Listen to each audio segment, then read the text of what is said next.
puedo estar. Bueno, bueno, nosotros estamos viendo el desarrollo del siglo XIX, que algunos autores han calificado como largo siglo XIX, porque se va a desarrollar entre la Revolución Francesa, 1789, y la Primera Guerra Mundial, o sea, 1914-18, que es cuando se va a cerrar este largo ciclo que ha sido llamado también ciclo del liberalismo. Bien, nosotros vimos entonces que con la Revolución Francesa se, se había determinado entonces que ahora la legitimidad eh, residía en el pueblo.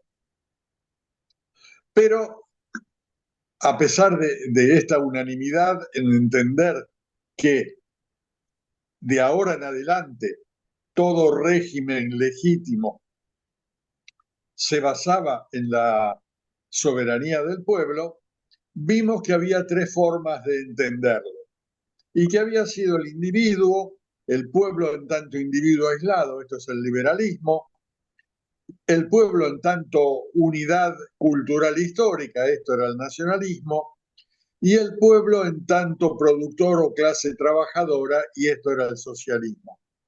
Entonces vimos en la primera fase, eh, correspondiente a cada una de estas concepciones, y ahora estamos viendo la segunda. Entonces, recién en la segunda vimos el individualismo y vimos Benjamin Constant, vimos el socialismo y vimos Lenin, y ahora nos toca ver el nacionalismo. Bien, vamos a ver el nacionalismo y lo vamos a ver a través de un trabajo de un historiador que se llama Renan. Bien, para que entendamos el contexto histórico dentro del cual estamos, y es muy importante que ustedes entiendan este contexto histórico, porque cuando veamos Argentina va a ser determinante en la historia argentina, así que no lo pierdan de vista, no anoten simplemente y se olviden.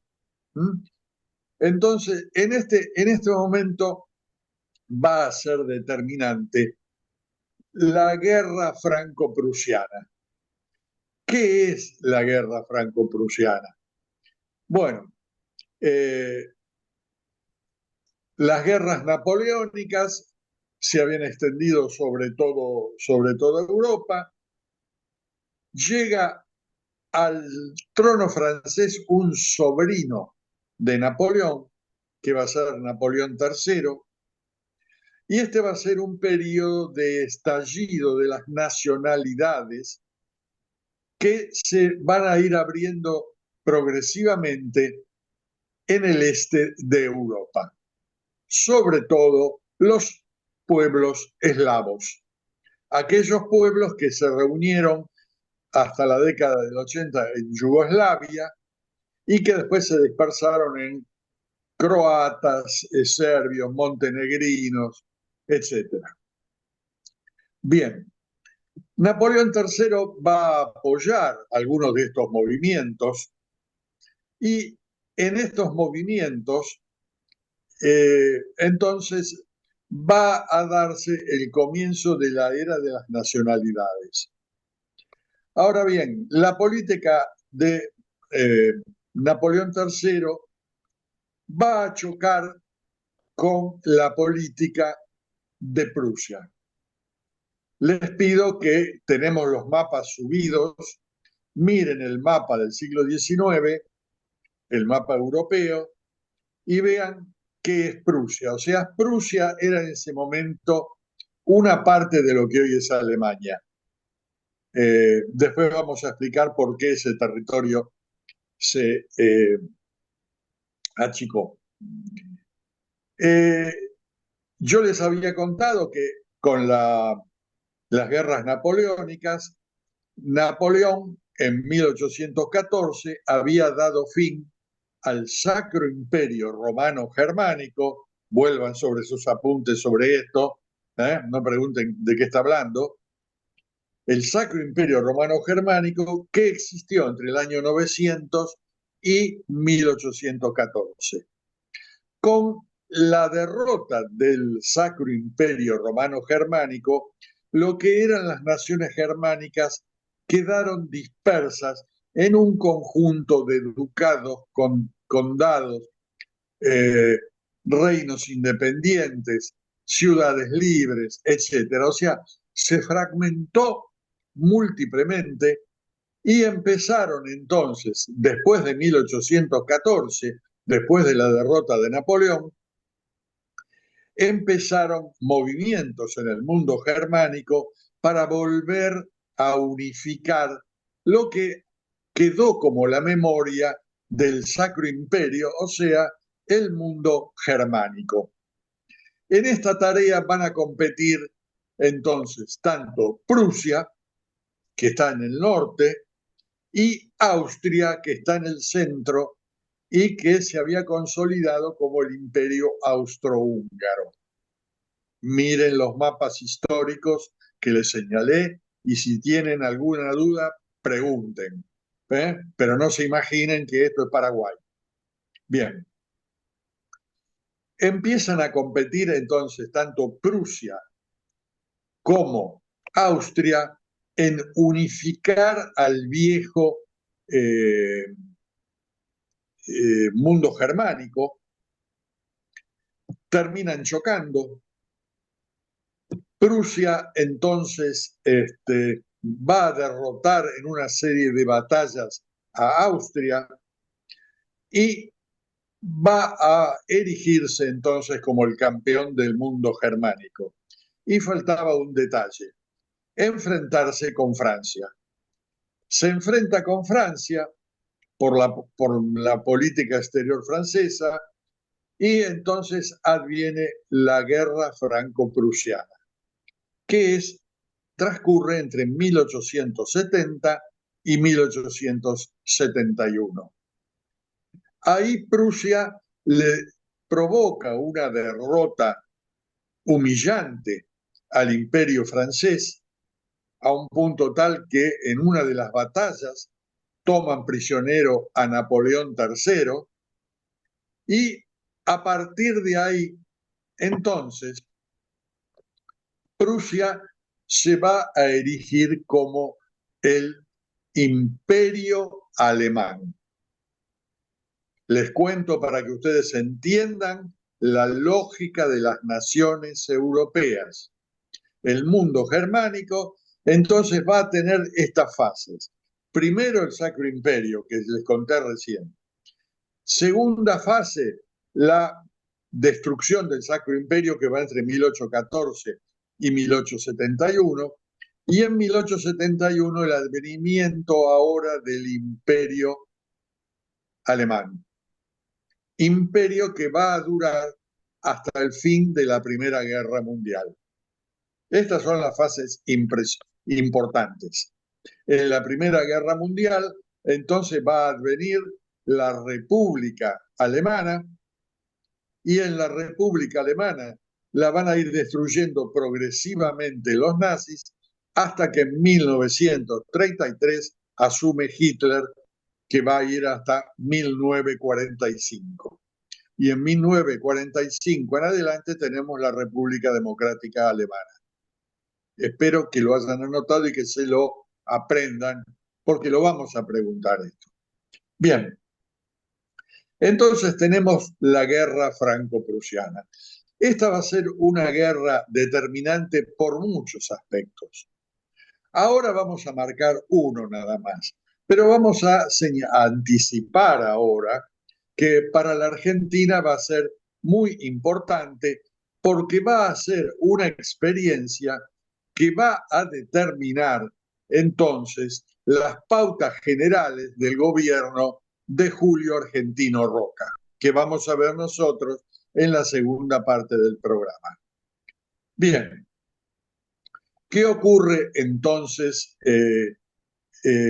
con el, con el imperio alemán. Bueno, el imperio alemán entonces se va a erigir en una potencia europea y en el choque con Francia, en la guerra con Francia, se va a dar un problema que es el tema de las fronteras. O sea, hay en la frontera entre Alemania y Francia dos ducados o dos pequeñas provincias, ¿eh? Alsacia y Lorena, que el imperio germánico va a exigir que ingrese a su territorio porque ese territorio Luis XIV lo había incorporado al reino de Francia ilegítimamente según los alemanes. ¿Por qué ilegítimamente? Bueno, acá entra el tema de nuestra clase de hoy, por el tema de la nacionalidad. Y acá se va a dar una polémica, entonces. ¿Qué es una nación? Entonces, los alemanes van a sostener un concepto histórico y racial acerca de qué es una nación, diciendo que estos dos territorios en realidad son de habla germana, son los lugares clásicos de la cerveza alemana, todas las grandes cervecerías, las casas de tipo, es un mundo alemán, y que no tienen ningún tipo de derecho, ningún tipo de legitimidad para estar dentro del reino de Francia. Para que ustedes entiendan esto, todavía hoy el tema de los alsacianos sigue siendo un tema. ¿Por qué? Me adelanto. Entonces, con la guerra franco-prusiana, con el triunfo del imperio, Alsacia y Lorena van a pasar a ser parte del imperio alemán. Bien, me adelanto en la historia para que ustedes entiendan. Fin de la Primera Guerra Mundial, derrotada Alemania, vuelven a pasar Alsacia y Lorena a territorio francés. Advenimiento de Hitler, invasión de Francia y vuelven a pasar Alsacia y Lorena a Alemania. Derrotado Hitler, Alsacia y Lorena vuelven a pasar a Francia. Acá entonces se va a dar todo un problema. Les cuento un detalle. Yo tuve la casualidad en la escuela secundaria de tener un profesor de francés que era alsaciano. Y él nos contó eso y yo fui buen alumno, me lo acuerdo bien. Nos contó entonces que en Alsacia se había dado una discusión acerca de, bueno, ¿somos franceses o somos alemanes? Y que esto se había resuelto con un plebiscito. Y este profesor que nosotros teníamos de francés había elegido la nacionalidad francesa. O sea que fue una cuestión de elección. Pero el imperio alemán sigue sosteniendo que esas son ciudades de tradición germánica. Bueno, entonces acá se va a dar una polémica. Y la polémica se va a dar entonces a raíz con Renan, que va a responder a algunos autores alemanes que van a sostener la legitimidad de Alsacia y Lorena sobre estos territorios. Y la legitimidad, entonces, reitero, Alemania la va a sostener a partir de criterios histórico-raciales. O sea, son históricamente y de raza alemana estos pueblos y por lo tanto pertenecen al mundo alemán. Bien, Renan entonces va a escribir un famoso trabajo que se llama ¿Qué es una nación? Está en la bibliografía, está subido a la página. ¿Qué es lo que va a hacer Renan en este trabajo? Bueno, va a historiar entonces cómo se fueron configurando los pueblos dentro de Francia a partir de la caída del Imperio Romano, la invasión de lo que se llaman los bárbaros, los francos, que le van a dar el nombre de Francia al territorio, frente a los galos, que son el pueblo nativo de ese territorio. Yo les cuento, en Francia todavía existe una polémica, incluso que llega a lo político, donde el pueblo se reconoce como galo y acusa a las clases altas de ser descendientes de los francos, que son los que terminaron dominando el territorio, pero que no, en realidad no eran nativos de ese lugar. Lo que va a decir entonces Renan es que cuando los francos, o sea, los germanos, invadieron Francia, lo que hicieron fue ir gobernando cada una de las porciones del territorio francés, y en ese gobierno se fueron mezclando ellos junto con los galos. Dice Renan, por lo tanto, a lo largo de varios siglos, a raíz de las costumbres que tenían los bárbaros de tomar como esclavos a las amas de leche, y este es un tema muy importante que lo vamos a ver en Argentina, o sea, en general, en el dominio de los pueblos conquistadores sobre los nativos, una tarea de esclavos era criar y amamantar a los hijos de los señores.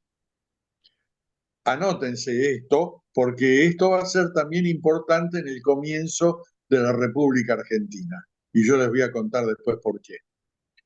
Bien, entonces dice, junto con esta cultura que le fueron trasladando las esclavas galas a través de ese amamantamiento y del cuidado que tienen, se fueron mezclando los idiomas y finalmente el idioma que prevaleció en Francia fue una mezcla entre el galo, o sea, el galo latino, y algunas palabras del franco.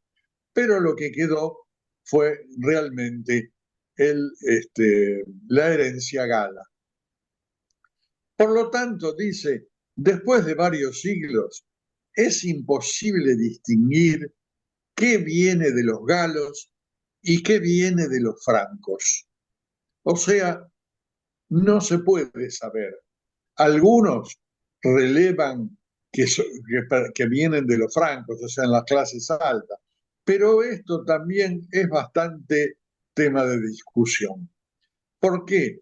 Porque lo que se ha producido es una mezcla de razas y de culturas que hacen que sostener que lo racial de una determinada raza sea lo determinante para determinar que es una nación.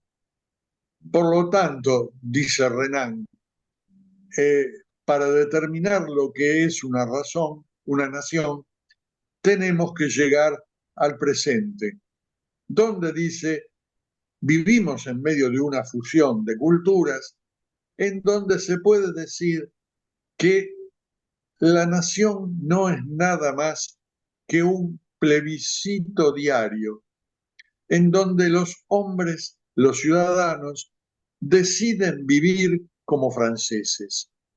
Y de este modo avisoran un futuro que parte de esta situación presente. Por lo tanto, no existe tal raza, sino lo que existe es la cultura. Y a partir de esto, entonces, nosotros esto ya lo vimos eh, levantado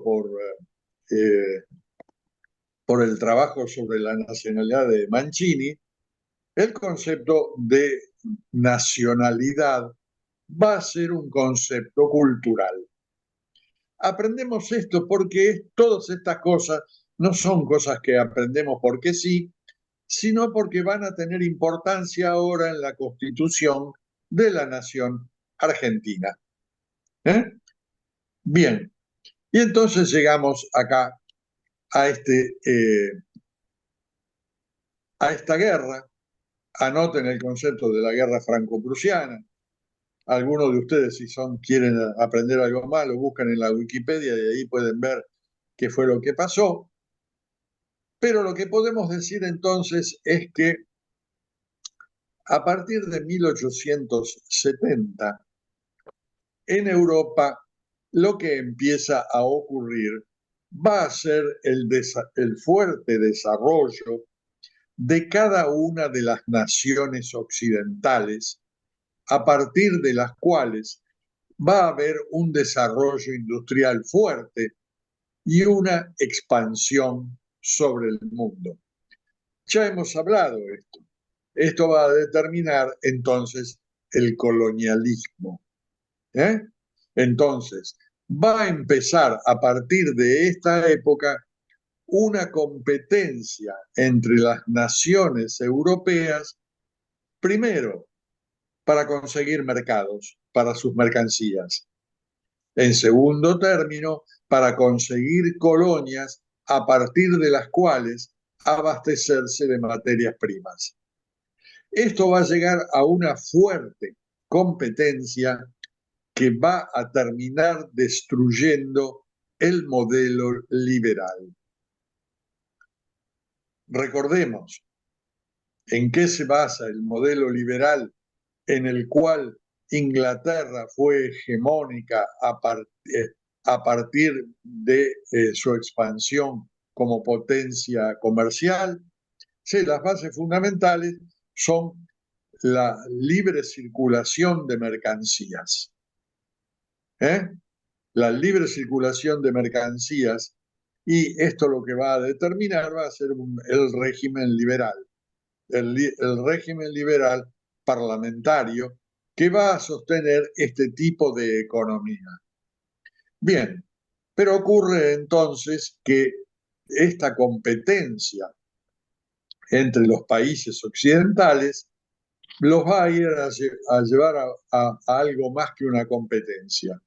Empiezan a enfrentarse por los mercados, por las colonias, y esto va a llevar progresivamente y sobre todo asustados por el singular desarrollo que va a adquirir el imperio alemán y una gran competencia porque Alemania llega más tarde al mundo industrial, pero así como llega más tarde, se va a desarrollar terriblemente y va a empezar a sobrepasar tanto a Francia como a Inglaterra en el terreno de la producción industrial, la ciencia y la tecnología.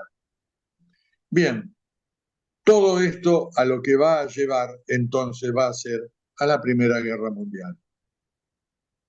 La Primera Guerra Mundial no es nada más que el enfrentamiento entonces entre las potencias industrializadas de Europa Occidental y sobre todo lo que va a haber va a ser una alianza, entonces que en la Primera Guerra Mundial van a estar Francia e Inglaterra aliadas contra Alemania. Bien, esta va a ser entonces la Primera Guerra Mundial, pero la Primera Guerra Mundial es algo más que una guerra.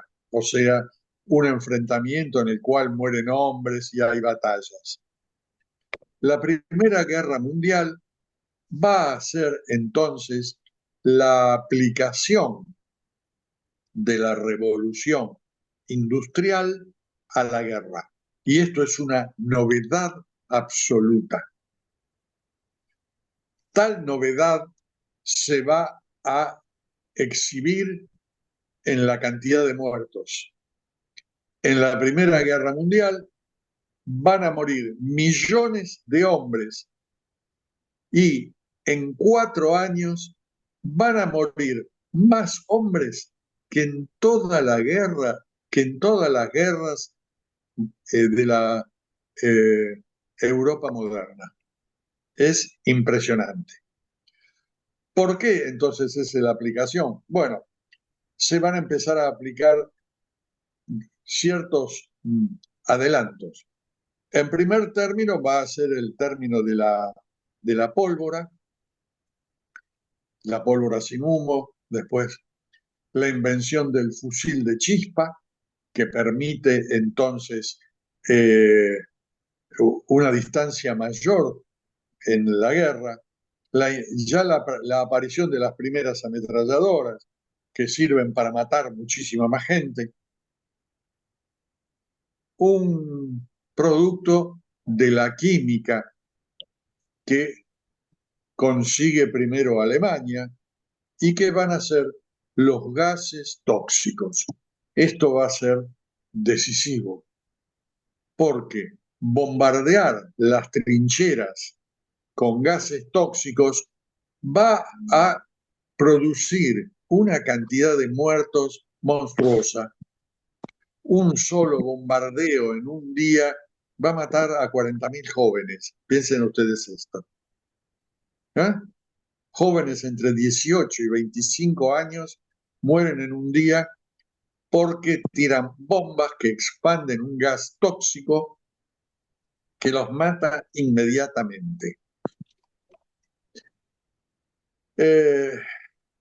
Tercer elemento, la aparición de los vehículos motorizados, los tanques.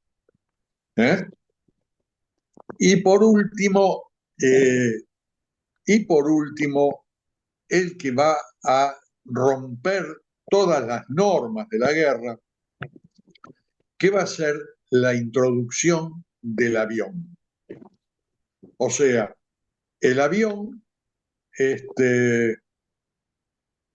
algo que se va a desarrollar aceleradamente entre 1900, o sea, en 1900 los hermanos Wright realizan los primeros vuelos y el primer vuelo es un vuelo de 300 metros a 20 metros o 30 de altura y nada más. Y en 1914 ya tenemos nosotros aviones bombarderos y cazas que determinan entonces un cambio fundamental en la naturaleza de la guerra. ¿Por qué? El cambio de la naturaleza de la guerra va a radicar en que durante las guerras napoleónicas y aún hasta las guerras franco-prusianas, el enfrentamiento va a ser entre unidades militares. O sea, los que se van a enfrentar van a ser ejércitos.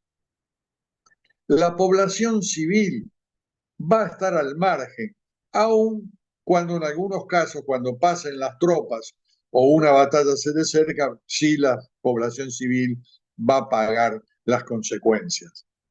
Pero está claramente delimitado que la guerra es entre unidades militares. Bien, con la invención del avión, esto se derrumba. Los aviones van a empezar a bombardear las poblaciones civiles y van a bombardear entonces escuelas, hospitales, barrios, ciudades, sin distinción de nadie. Por lo tanto, va a tomar la Primera Guerra Mundial la acepción de, y esto subrayenlo, guerra total. Ahora la guerra no está limitada a los ejércitos, sino que la guerra se produce en términos totales.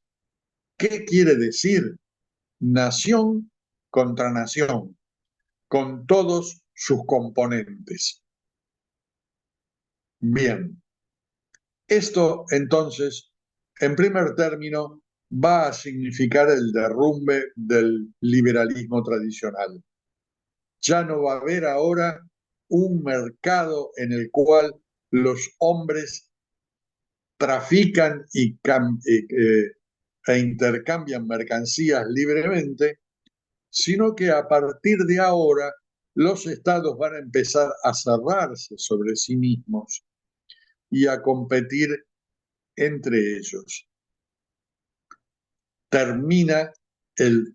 Tenemos entonces el fin del liberalismo. ¿Qué ocurre entonces con el fin del liberalismo? Cambian las teorías políticas, cambia todo. ¿Por qué? Bueno, cambia porque después de la Primera Guerra va a advenir un tiempo absolutamente negativo y pesimista en las sociedades occidentales europeas. La experiencia de esta guerra, en la cual ha habido una matanza tan atroz y tan expandida, tan grande, lleva a que empiecen a cuestionarse montones de principios que hasta ese momento habían sido como fundamentales.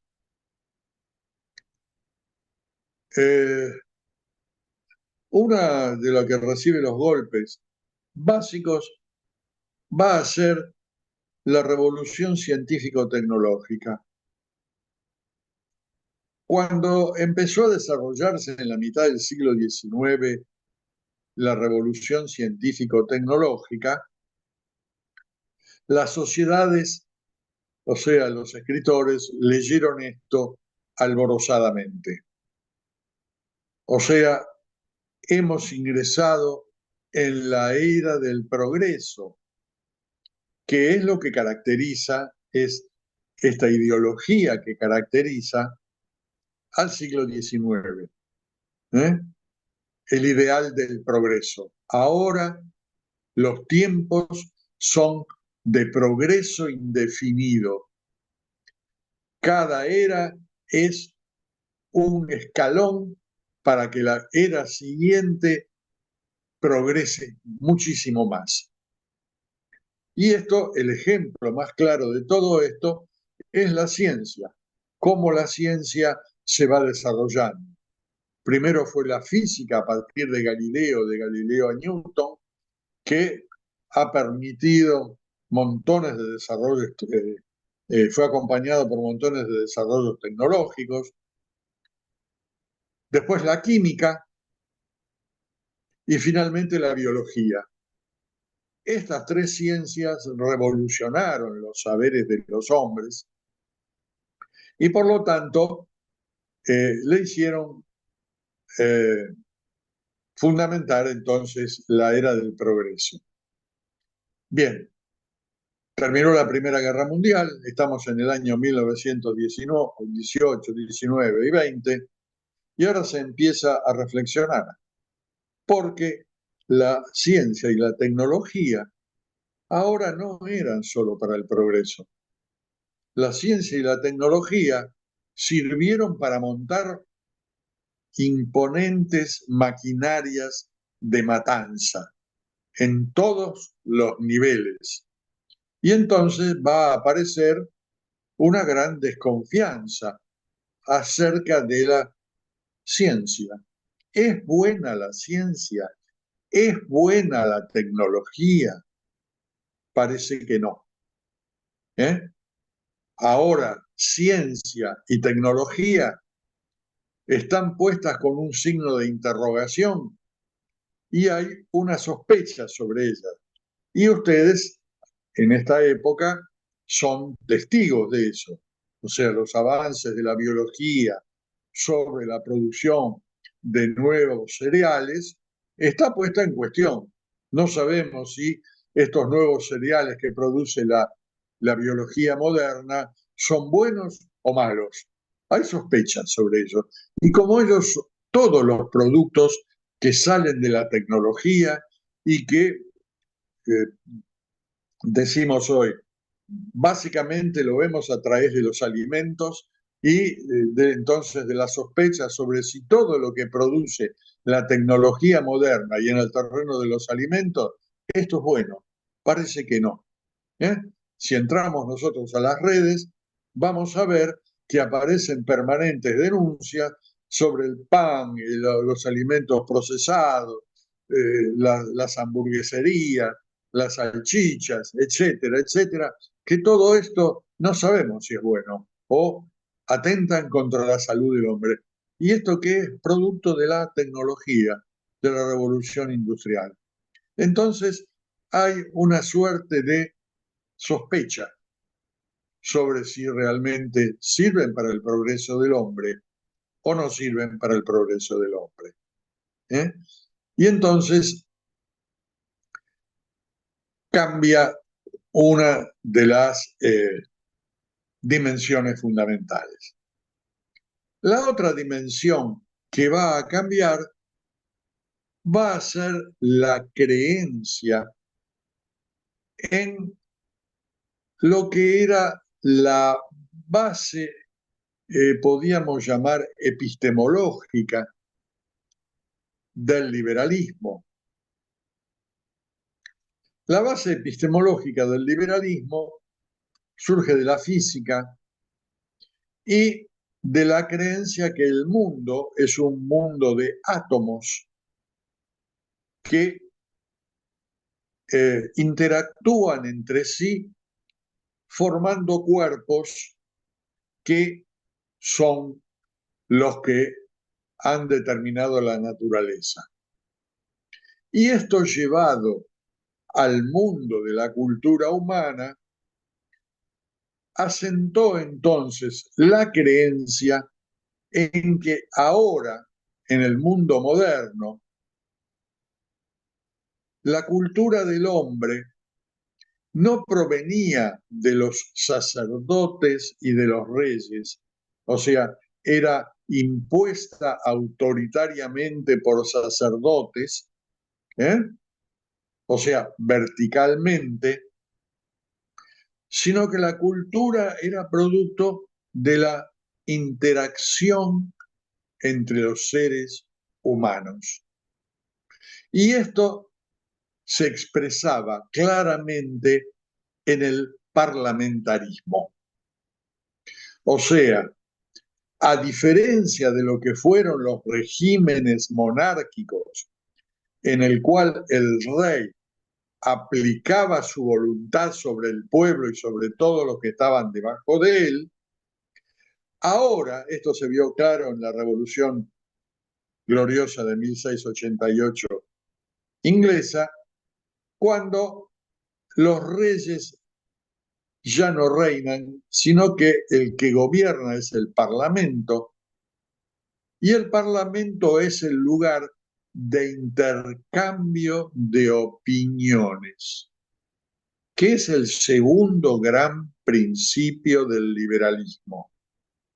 O sea, el mundo funciona bien porque hay intercambio de mercancías entre los hombres, o sea, los hombres intercambian su producción y esto genera riqueza, y los hombres se entienden mejor porque intercambian opiniones y en este intercambio de opiniones llegan a conclusiones que finalmente generan el consenso de una sociedad. Va a ser la base de la democracia liberal. El Parlamento es el lugar en donde se produce entonces ese consenso entre los hombres que ahora ya no es más producto autoritario de sacerdotes y reyes. Estamos en el mundo moderno. Bien, este mundo liberal, entonces, de intercambio atomístico, en el mundo político, entonces va a determinar también el fin del parlamentarismo.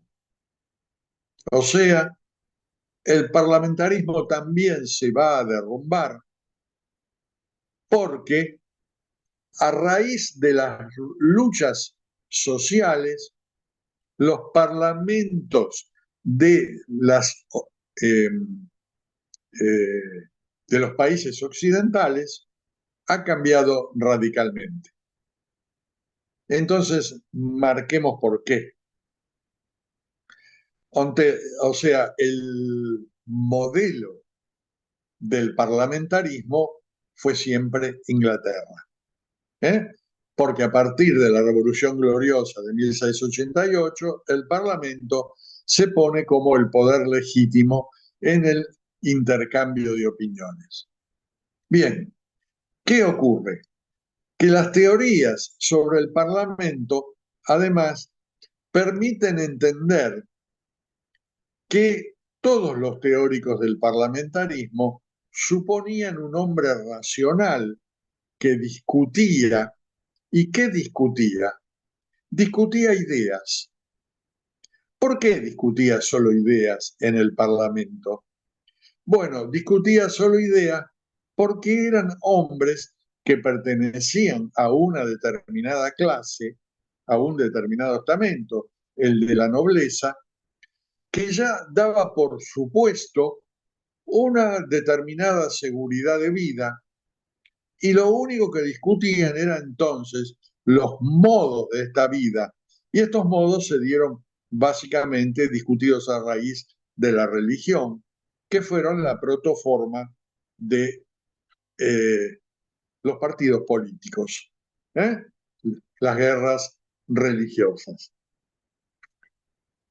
Bien, o sea, el primer parlamentarismo constituye una idea y esta idea está basada en la homogeneidad de una clase, o sea, la nobleza. Pero a partir de 1850, ya con las guerras sociales, el avance del socialismo y el reconocimiento de los ciudadanos, de esos que eran esclavos, obreros y ahora adquieren la categoría de ciudadanos, estos forman partidos políticos, los partidos obreros, y estos partidos obreros van a empezar progresivamente a ingresar en los parlamentos.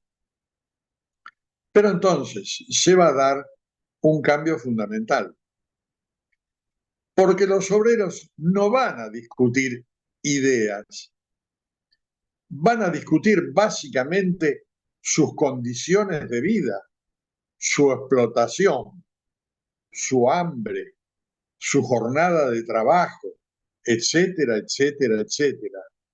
Lo cual va a cambiar completamente la naturaleza.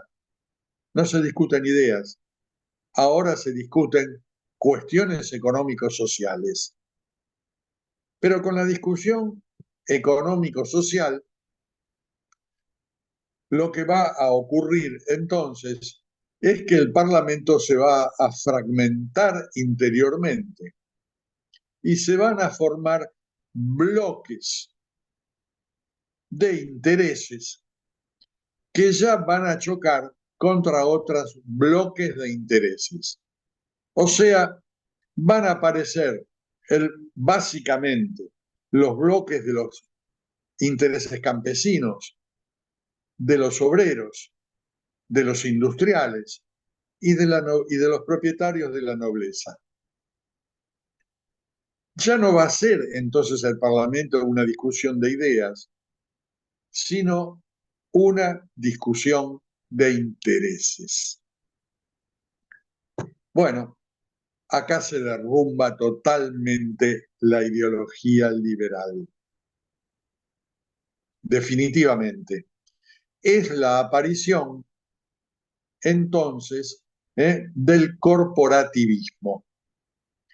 El corporativismo va a ser, después de la Primera Guerra Mundial, una fuerza política que va a sostener que en realidad la sociedad no discute ideas en el Parlamento, sino que está configurada por cuerpos orgánicos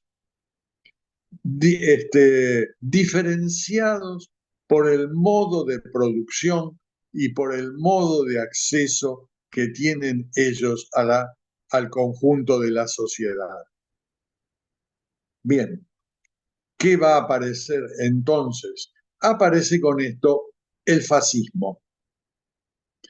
El fascismo va a ser entonces una concepción política que va a ser básicamente representada e idealmente representada por Mussolini en Alemania.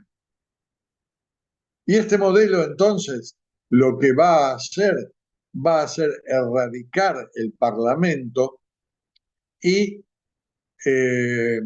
reemplazarlo por una cámara corporativa. La cámara corporativa entonces está compuesta por un conjunto de gremios que concurren a la producción en un nivel, en otro nivel que concurren a la cultura, y cada uno de ellos entonces va a estar representado por una pequeña cantidad de representantes que son los que van a configurar la voluntad de la sociedad a partir de su pertenencia a este Parlamento. Pero veamos claramente esto. No hay en este Parlamento elecciones abiertas del tipo de la era liberal. Lo que va a haber entonces es, al costado del Estado, ahí nos imaginamos al Estado como una pirámide, el partido fascista. Este partido fascista recorre todos los niveles de la sociedad y va a ser el que va a seleccionar en cada uno de los niveles cuáles van a ser los representantes en la Cámara Corporativa.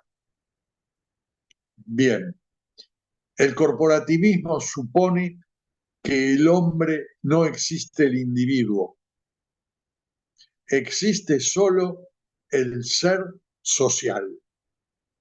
No hay individuo. Y esto lo expresa de esta manera. Cada hombre en la sociedad cumple diversas funciones.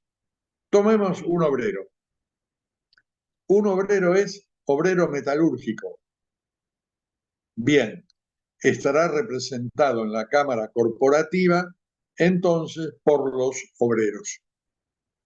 Pero el hombre además no se agota en su ser obrero. Es además padre de familia. Por lo tanto, este hombre va a formar parte obligatoriamente de lo que son las asociaciones de padres de familia.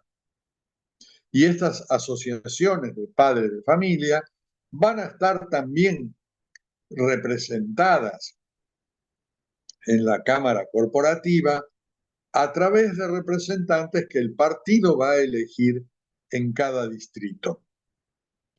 Por lo tanto, entonces, a través de este hombre como obrero, podemos saber sus opiniones acerca de la producción.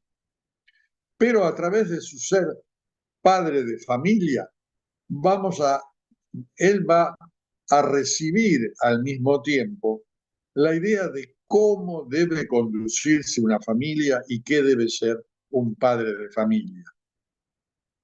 Pero no se agota solamente en estas dos. El hombre, además de estas funciones,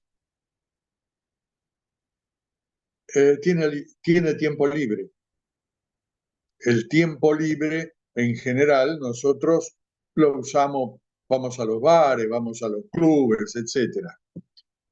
Para el corporatismo no hay espacio libre. Van a generarse instituciones que se llaman dopo lavoro y que van a regular entonces qué hacen y qué tienen que hacer los ciudadanos en su tiempo libre. O sea, no tienen que hacer cualquier cosa, sino que tienen que hacer, o sea, comportarse conforme a las ideas que desde el partido le van a ser extendidas. Lo mismo va a pasar con las mujeres. Las mujeres van a ser vistas como, después vemos lo de Durkheim, las mujeres van a ser vistas también desde el punto de vista de la reproducción y de las etapas de amamantamiento, crianza y educación del niño. Y para esto va a haber entonces también organizaciones que las van a reunir y en ellas las mujeres van a recibir las ideas fundamentales del Estado a través del partido que va a seleccionar sus dirigentes. Bueno, espero haberles dado una idea de lo que es un régimen corporativista.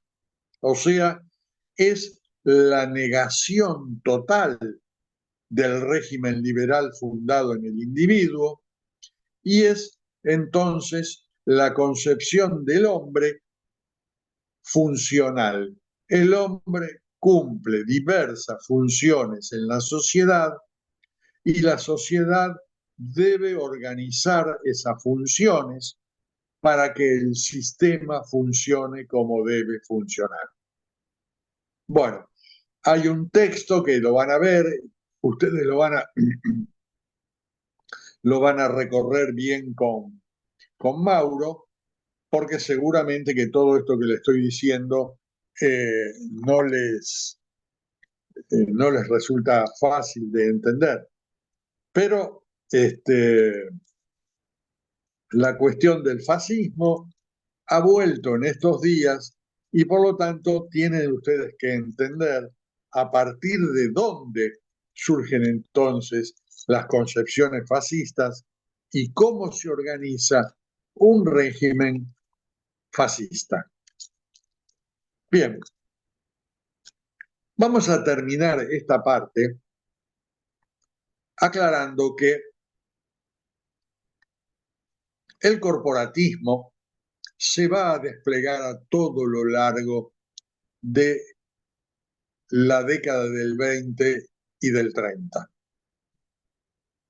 Y si bien toma formas, podemos llamar excesivas, con el fascismo y el nazismo alemán, de todos modos golpea sobre las sociedades porque las sociedades democráticas van a reconocer de todas maneras que es necesario el reconocimiento de algunos cuerpos organizados. En la clase anterior, en clases anteriores, vimos nosotros que con la Revolución Francesa nace la ley Le Chapelier y que esta ley precisamente a lo que apunta decisivamente es a abrogar todo tipo de cuerpo orgánico. Por lo tanto, durante el siglo XIX van a estar prohibidas, sobre todo las organizaciones obreras, porque las organizaciones patronales van a tener su propia forma y el Estado no las va a perseguir. Lo que va a ser perseguido va a ser el movimiento obrero y las formas, o sea, los sindicatos. Bien, a partir de la Primera Guerra Mundial, entonces va a haber todo un movimiento y este movimiento se va a dar básicamente en la Alemania derrotada. O sea, la Alemania derrotada, cae el imperio alemán, es derrotado el Kaiser y va entonces a aparecer la República de Weimar. Se escribe W-E-I-M-A-R.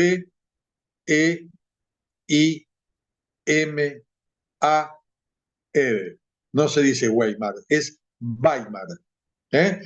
Y ustedes, estudiantes de ciencia política, tienen que tener por lo menos en la cabeza un lugarcito porque es una experiencia político-social muy citada y que va a tener para la Argentina grandes influencias, sobre todo sobre el peronismo. ¿Qué va a pasar en la República de Weimar? Bueno, que ahí el Partido Socialista, que va a ser el Partido Socialdemócrata, es el actual SPD de Alemania, sigue vigente este partido. Este partido entonces va a llevar adelante una constitución y esta va a ser una constitución ahora revolucionaria frente al liberalismo. ¿Por qué? Porque va a reconocer a los cuerpos orgánicos, o sea, a los sindicatos, van a ser reconocidos por la Constitución, lo cual va a ser un escándalo para el liberalismo. Los sindicatos van a adquirir entonces ahora legitimidad y va a aparecer entonces la forma del Estado social moderno. Subrayo Estado social. Ténganlo en cuenta, el peronismo es una de las formas del Estado social. Bien, ¿qué ocurre con el Estado social? Entonces, que este Estado, entonces, ha cambiado totalmente la naturaleza, porque ahora va a reconocer como necesarias funciones del Estado la educación y la salud pública. O sea, va a ser básicamente un reconocimiento de la responsabilidad del Estado sobre los principios sociales. Estamos en la Argentina de hoy, esto es Milei. Milei quiere liquidar esto. Esto es lo que quiere hacer. O sea, barrer con aquello que instauró el Estado social. Ténganlo claro. Bien.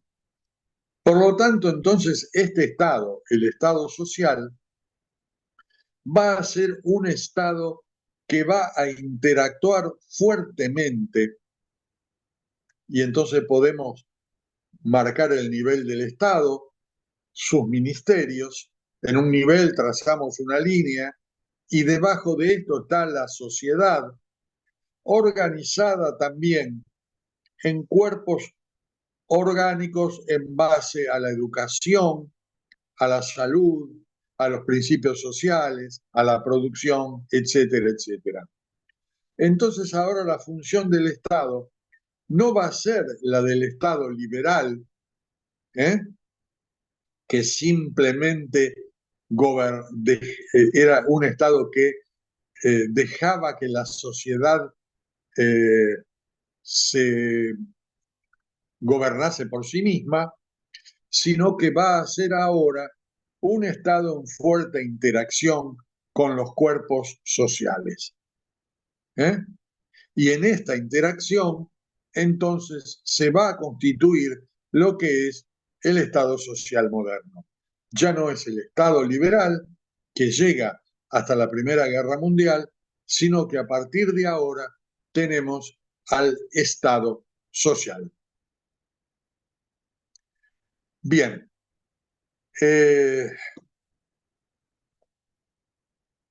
tiremos muchas cosas. Quisiera saber si hasta acá hay muchas dudas o si escribieron con lápiz y todo y quedó un montón de letras escritas que no entienden, o hay dudas. Quisiera saber entonces si hay dudas.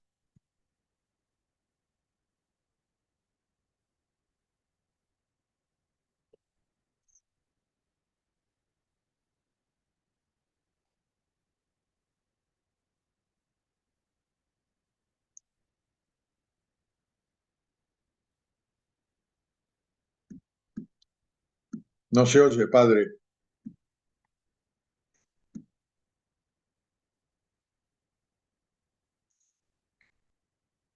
No hay ninguna duda. Bueno, acá terminamos entonces todo lo que es esta parte, primera parte del programa. ¿Eh? Con esta primera parte del programa, entonces hemos dado un panorama de todas las ideas políticas modernas para que ahora podamos ingresar en la historia argentina y ver entonces cómo se ha desarrollado la historia argentina. ¿Eh? Bien, como supongo que todos provienen de un secundario, eh, como supongo que todos provienen de un secundario lamentable como tenemos actualmente en la Argentina, en donde todo se reduce a los telefonitos y al pasarse mensajitos en el aula. Vamos a hacer entonces un esquema de la historia argentina. Bueno, vamos a terminar la clase de hoy con este esquema. Bueno, como todos saben, la historia política de la Argentina comienza en 1810. Comienza en 1810, esto creo habérselos señalado y lo voy a reiterar. ¿Mm?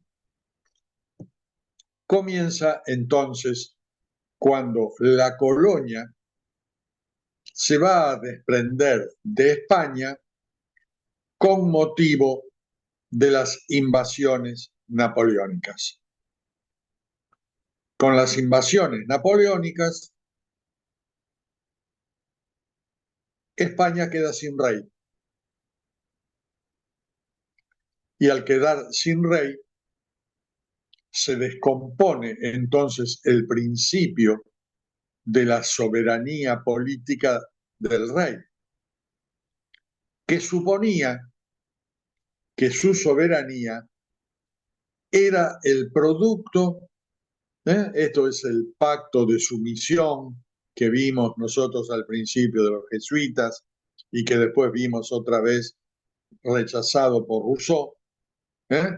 El pacto de sumisión por el cual un pueblo entrega su soberanía al rey para que lo bien gobierne.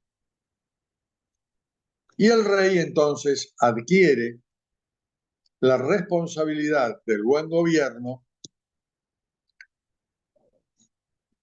frente a ese pueblo que ahora ya no tiene soberanía.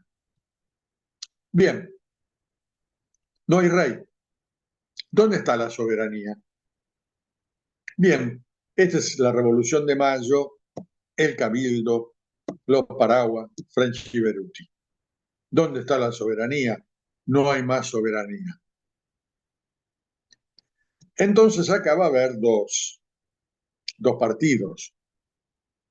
El de los españoles, o sea, básicamente de la burocracia colonial española, que va a tratar de formar un gobierno de representación hispánica, y de los criollos, que a partir de la experiencia de las invasiones inglesas, ha aprendido que esa burocracia hispánica monárquica es absolutamente inútil, incapaz de gobernar y que debe ser reemplazada por criollos, tal cual pasó con la fuerza política ¿eh? de las fuerzas de los criollos, que fueron las que derrotaron a los ingleses, los patricios. Bien, esto va a terminar en un gobierno patrio, y este gobierno patrio entonces va a asumir esta noción de reasumir la soberanía que se le había entregado al rey. Bien, este reasumir la soberanía, anótenlo bien esto se va a llamar retroversión de la soberanía. O sea, la soberanía vuelve al pueblo y vuelve, por lo tanto, al pueblo del Río de la Plata. Bien, pero como ocurre siempre, ahora va a surgir un problema, porque la ciudad de Buenos Aires, que era la capital del virreinato, va a sostener que la soberanía retrovierte sobre la capital y que es ella la indicada para gobernar. Frente a esto, se van a levantar las provincias y van a decir, no, Buenos Aires es una ciudad más. Existen, además, ¿eh?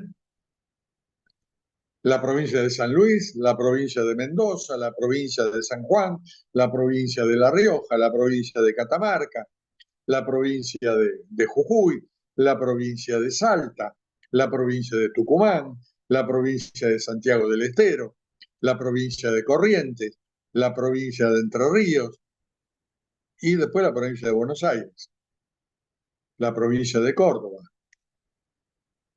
Todas ellas son depositarias de una parte de la soberanía que existía en el virreinato del Río de la Plata. Bien, esta va a ser la división entre unitarios y federales. Las provincias van a ser aquellas que van a reclamar la representación entonces en el gobierno de la ciudad de Buenos Aires, pero como parte del gobierno total del antiguo virreinato del Río de la Plata. Bien, esta guerra entre unitarios y federales va a tener su crisis en el año 20, va a asumir Dorrego como gobernador de la provincia de Buenos Aires y va a aparecer entonces el primer enfrentamiento entre unitarios y federales violento. Lavalle, que había formado parte del Ejército Libertador de San Martín, va a derrocar a Dorrego, no solo lo va a derrocar, sino que también lo va a fusilar y va a instaurar un gobierno unitario que va a ser el que va a sedimentar finalmente con Rivadavia. Rivadavia en el 26, entonces va a formular una constitución unitaria, que va a naufragar totalmente. Bien, durante este gobierno, el Brasil avanza sobre nuestra banda oriental, las tropas argentinas derrotan a los brasileños en Ituzaingó y los sacamos fuera de ellos del pretendido territorio de la banda oriental, y tenemos entonces la primera negociación, traidora. Hemos triunfado en la batalla de Ituzaingó, hemos corrido al Imperio de Brasil hasta fuera del Uruguay, y en lugar de asentarnos sobre este territorio, lo que hacemos es negociar con los brasileños la independencia del Uruguay. Un disparate total. Bueno, esto va a generar entonces ya un odio federal contra los unitarios, y esto va a estar representado entonces en la figura de Juan Manuel de Rosas. Juan Manuel de Rosas en el 29 ya aparece como figura, va a sentarse como gobernador de la provincia de Buenos Aires, y va a aparecer entonces el gran ciclo del federalismo rosista, que va a estar entre 1833 y 1852, que es cuando acontece la batalla de Caseros. Bien.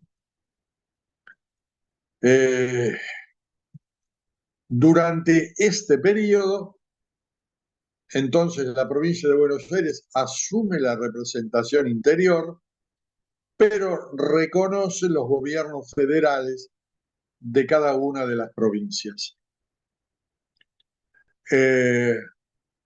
Rosas no acepta ningún tipo de constitución porque sostiene que no está el país todavía unido y ordenado como para tenerla.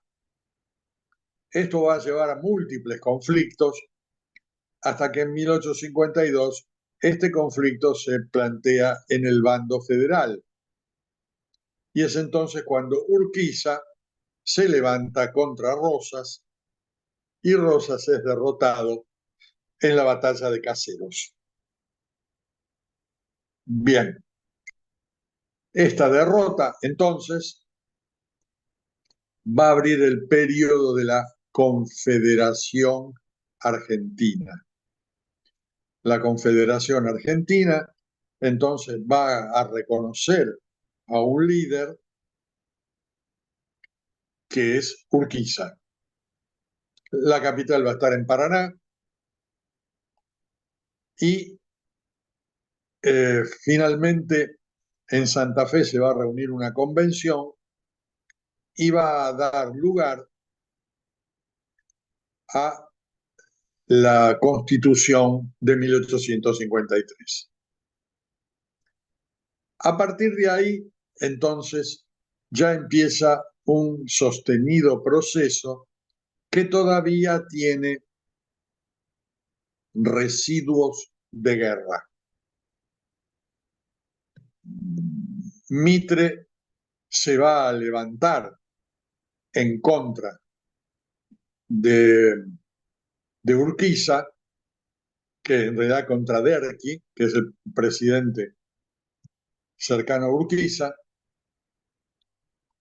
y va a separar la provincia de Buenos Aires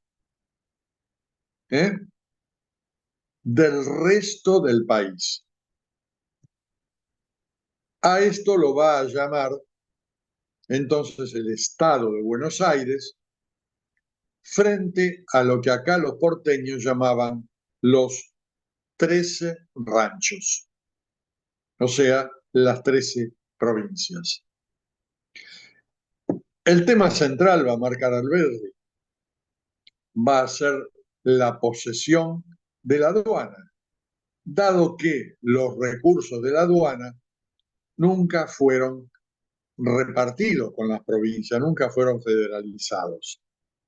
Y acá sigue entonces esa misma política.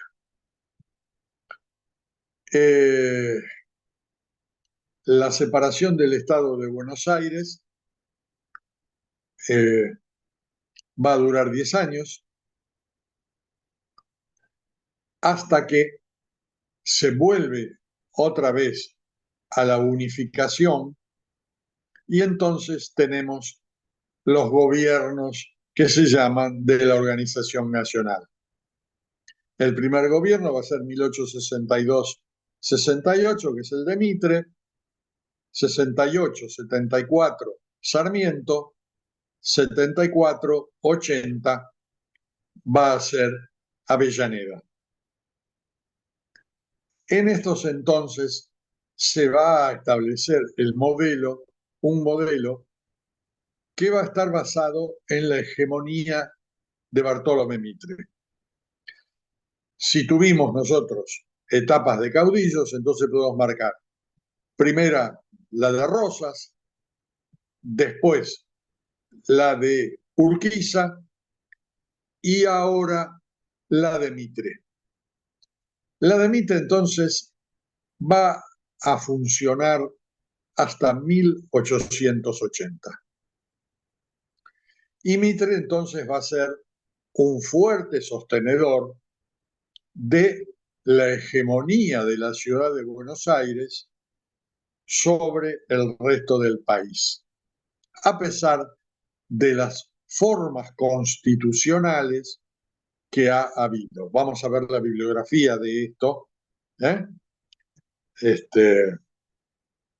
El trabajo de Natalio Botana, El orden conservador, es fundamental, sobre todo el primer capítulo, para que ustedes entiendan cómo fue todo este periodo de hegemonización de la capital federal sobre el resto de las provincias y aparece entonces una suerte de unitarismo de hecho y de derecho.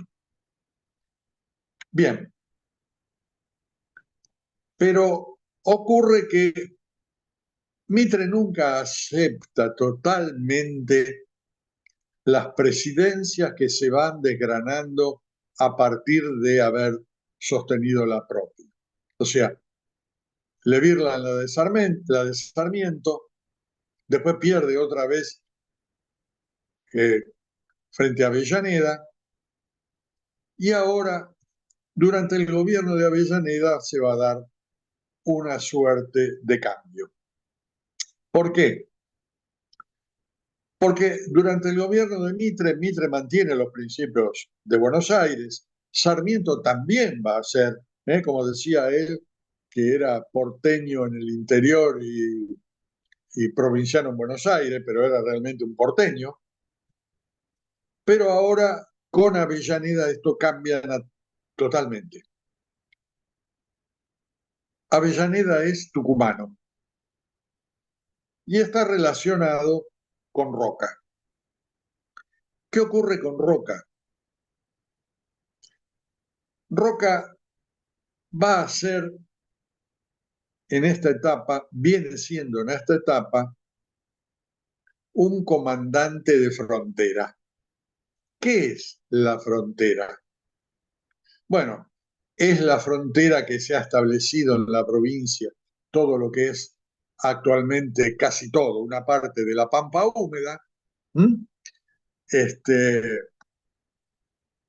para contención de los malones de los indios.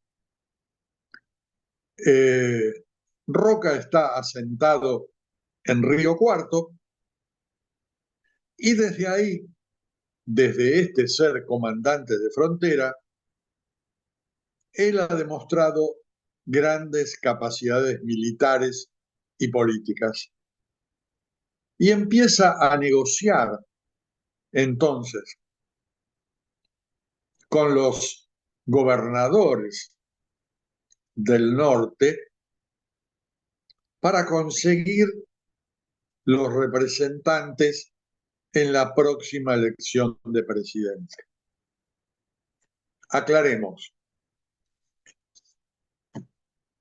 La Constitución del 53, en la Constitución del 53, no hay elección directa del presidente, sino que lo que hay es la elección de un cuerpo de electores.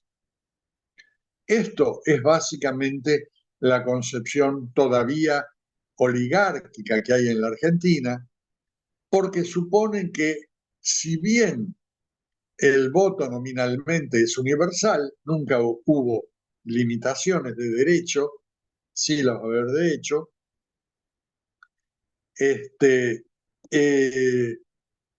no puede el pueblo directamente elegir presidente. Y hay una frase famosa de Sarmiento, ¿eh? Un pueblo sin educación siempre va a elegir a Rosas. Por lo tanto, no conviene correr este riesgo. Y entonces lo que hay en las elecciones es la elección de un cuerpo de representantes que se supone que son ciudadanos racionales que ahora sí elegirán no a un Rosas, sino a un ciudadano racional. Por lo tanto, lo que va a hacer Roca va a ser ir anudando alianzas, y esto le permite que entonces en las elecciones de 1880, en la cual él se presenta, va a tener mayoría de electores y está apto para ser elegido presidente de la nación. Pero dije anteriormente, vivimos en la época del caudillismo mitrista, la familia del Diario de la Nación. Bien, Mitre nunca acepta a nadie que no sea él, pero con Roca esto ya es mortal. Por lo tanto, la provincia de Buenos Aires se va a levantar en armas y lo va a hacer a partir de las fuerzas provinciales que maneja Carlos Tejedor, que es el gobernador de la provincia de Buenos Aires, y se va a levantar en armas contra Roca. Bueno, les recuerdo a ustedes que no existía ejército nacional en esa época. El ejército nacional va a nacer recién con Roca. Lo que había eran determinados cuerpos de línea y lo que había además eran fuerzas provinciales, o sea, pequeños ejércitos provinciales. Y esto es lo que levanta Carlos Tejedor y va en contra de Roca. Bueno, acá viene entonces toda la epopeya roquista.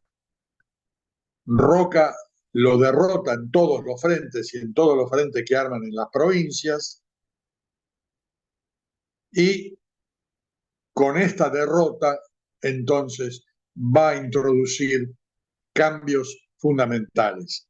El primer cambio va a ser la destrucción del caudillismo mitrista, y ahora el caudillo va a ser él.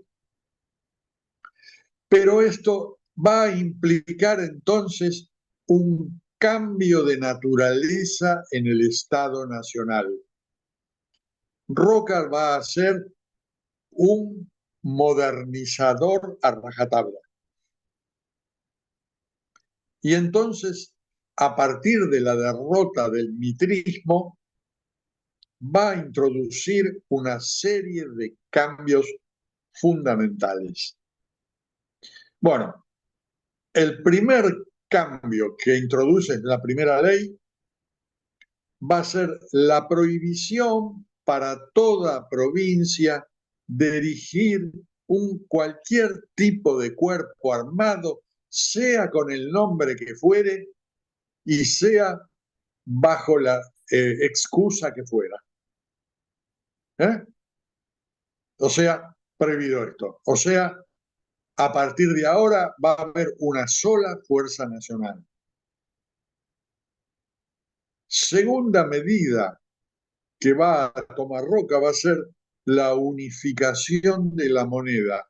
Hasta ese momento, en cada provincia o cada región regía una moneda diferente, con lo cual el comercio en el seno de la Argentina tenía grandes dificultades. Ahora va a haber una sola moneda. Tercero, va a terminar con la hegemonía de la Iglesia en el terreno educativo y cultural.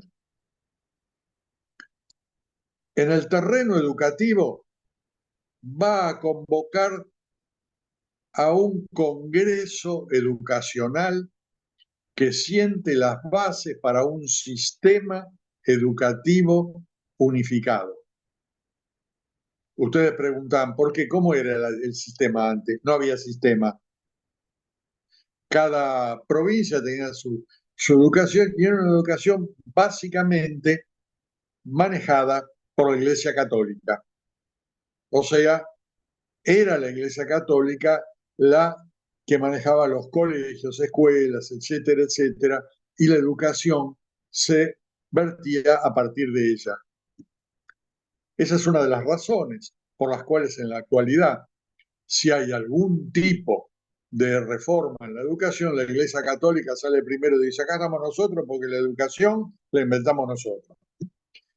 Bien, la segunda es la cultural.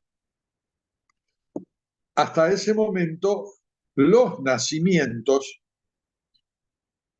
eran anotados por las parroquias, por las iglesias. Roca va a fundar el registro civil, con lo cual queda unificada en toda la República el inventario, digamos así, de sus habitantes. Es lo que ustedes ven ahora. Cada uno de ustedes tiene un DNI con un número y ese número es correlativo para toda la República. No hay cada país, perdón, cada provincia que tiene su propio sistema. Hay un sistema unificado por el cual entonces la Argentina reconoce a sus ciudadanos y los reconoce como tales. Bien, estos cambios van a ser terribles porque van a estructurar completamente la naturaleza de la Argentina. Y ya había empezado otro proceso alrededor de 1870 que Roca va a acelerar notoriamente y es el de la inmigración. La inmigración fue ya vista por la generación del 37, Sarmiento, Alberdi, Gutiérrez, Mitre, como aquello que iba a cambiar la naturaleza salvaje de la Argentina. En esto hay consenso y Roca va a acelerar este proceso de una manera tal que va a transformarse en uno de los procesos básicos y fundamentales de la Argentina de esa época. Para que ustedes lo entiendan, cada año cuando Roca, para el 25 de mayo, va a leer, o para el 12 de octubre, perdón, va a leer su mensaje al Congreso, hoy cuando un presidente va, dice, bajó la pobreza, bajó la inflación, tenemos tal moneda, las exportaciones, mejoró la economía. En ese momento, lo primero de que se habla es de la inmigración. Roca dice, y este año han ingresado tantos millones de inmigrantes, lo cual marca la importancia que tiene el tema. Pero obviamente este va a ser un proceso de significación decisivo para la República Argentina. Entonces, a lo largo de todo el fin del siglo XIX, se van a ir dando estos cambios. Roca va a ser entonces la gran figura, no puede ser reelecto, va a haber los otros, pero sí va a tener una segunda presidencia a finales del siglo XIX. 1892, 1904,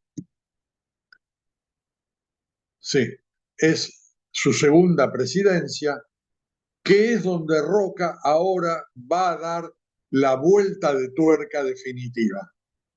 Ahora los cambios que asomaron al principio van a transformarse en cambios, en grandes cambios institucionales. Uno de ellos va a apuntar al sistema educativo y el otro, importantísimo, va a apuntar a la creación del Ejército Nacional. Esto acontece en el año 1900 con la ley Riqueri, no Riccieri, Riqueri, el nombre que tiene la autopista por este general, que es y va a ser el encargado de formular las bases de el nuevo ejército argentino. Bien, hasta acá llegamos, el roquismo. En la próxima clase vamos a profundizar todo esto. Bueno, quiero escuchar de ustedes alguna opinión. Veo que me tiraron alguna frase ahí, después no dijeron nada.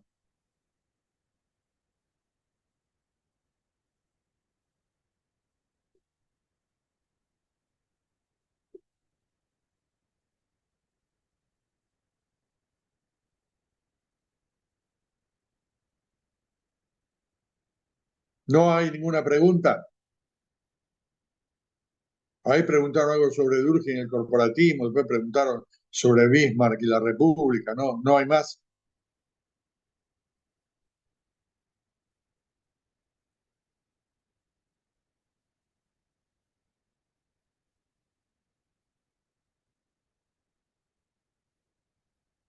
Bueno, Mauro, Bueno, Héctor, sí, no hay ninguna más pregunta, ¿no? Se deben haber ido. bueno, después veremos los resultados en el examen entonces. Bueno, bueno, listo, llegamos hasta acá entonces. Dale, nos Hasta la vemos. próxima entonces.